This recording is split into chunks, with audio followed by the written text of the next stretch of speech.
Dear students and viewers, कैसे हैं आप? सब ठीक हैं?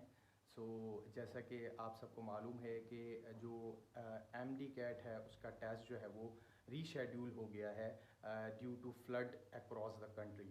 तो उसकी वजह से जो है अब जो पहले जो शेड्यूल था वो 7 सितंबर से जो है वो टेस्ट स्टार्ट होने थे और 30 सितंबर तक जो है वो अक्रॉस द कंट्री जो है वो टेस्ट होने थे। अब क्या हुआ है कि अब 24 जो सितंबर है उससे जो है वो टेस्ट स्टार्ट होंगे। रीशेड्यूलिंग के बाद जो है वो 24 सितंबर से जो है वो टेस्ट स्टार्ट होंगे और फिर जो है वो 18 अक्टूबर तक जो है ये टेस्ट कंटिन्यू रहेंगे। इससे फ़ायदा आपको ये हुआ है कि एक टाइम और जो है वो आपको मिल गया है ज़्यादा तैयारी करने का।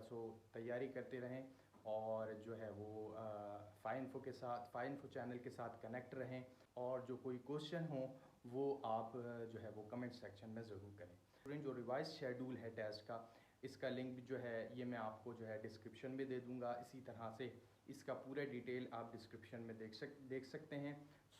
स्टूडेंट्स, यही आपसे डिस्कस करना था। आज के लिए इतना ही। Thank you so much. अल्लाह हाफ़िज़।